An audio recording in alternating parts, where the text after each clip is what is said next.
83% महाराष्ट्र के मुसलमानों के पास रूरल एरिया में, देही इलाकों में कोई ज़राअत की जमीन नहीं, और हमारे मराठा भाइयों के पास 8.66% उनके पास जमीन नहीं है। अच्छा, 2.5 एकड़ जमीन हमारे मराठा भाइयों के पास कितना है?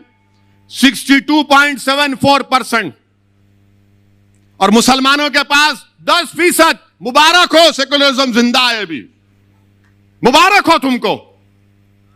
62% जिसके पास 2.5 एकड़ जमीन है उसको रिजर्वेशन देंगे, जिसके पास 10% लोगों के पास 2.5 एकड़ जमीन है उसको नहीं देंगे आप, क्योंकि वो गरीब है, तुम तो दौलतमंद हो, तुम्हारे घरों में तो अरब का तेल निकल रहा है ना,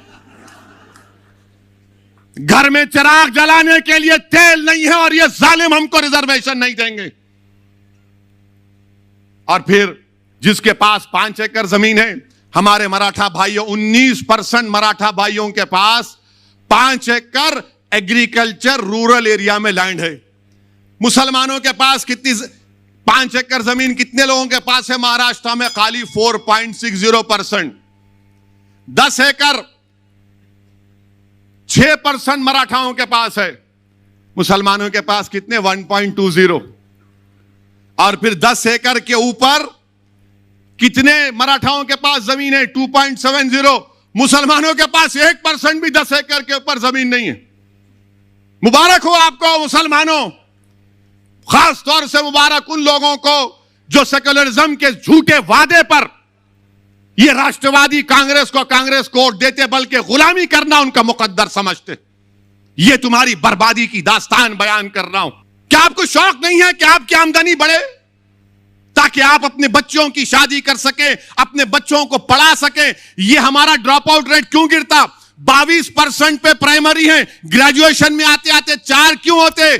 जाकर पूछो, हर मुसलमान से कहेगा कि पैसे नहीं है बच्चों को पढ़ाने के लिए। अगर मेरे पास दौलत होती तो पढ़ा देता, बेटी होती तो बोलता 10th पढ़ ली, अब शादी कराना है 12वीं के बाद। तुम अपने बच्चों को नहीं पढ़ा सक रहे महाराष्ट्र के मुसलमानों, यह तुम्हारी आमदनी है। आप बताओ, आप क्या खामोश बैठेंगे? 67% मुसलमान कच्चे घरों में रहता है, तुम्हारे घर नहीं है, और तुम सेकुलरिज्म की बात करते हो। मुझे उस बात का गुस्सा आता है। मुझे इन गैरों से, इन दुश्मनों से शिकवा नहीं है, मुझे अपने भाइयों से शिकवा है। मुझे वोट मत दो, मगर ये जुल्म को तो खत्म करो, ये नाइंसाफी को तो खत्म करो। मेरा हक तो मुझे दो, मुझे इज्जत की जिंदगी दो, और मौत में भी इज्जत दो। मेरे नौजवानों का मुस्तकबिल दो, मेरे बच्चों को स्कूल दो, मुझे एक मुकाम दो। मैं आसमान से तारे तोड़ने के लाने की बात नहीं कर रहा हूं। यह सब क्या है फिर? मैं कब तक इन घरों में रहूंगा? तुम्हारे वालिद ने तकालीफ उठाई, तुम्हारे दादा ने तकालीफ उठाई। हमने जिन्ना के पैगाम को ठुकराया, हमने भारत को अपना वतन माना और मानते रहेंगे। हमने संविधान को माना, मगर जमहूरियत को माना। यह कौन सी जमहूरियत है कि आप मुझे गरीब रख रहे हैं? अब आप कच्चा पीने का पानी भी ले लो। वैसे माशाल्लाह ये राष्ट्रवादी और ये कांग्रेस, शोलापुर में कितने 5 दिन में एक बार पानी, रोज पानी आता आपको? आता फारूक? 5 दिन में एक मर्तबा आता। हाँ,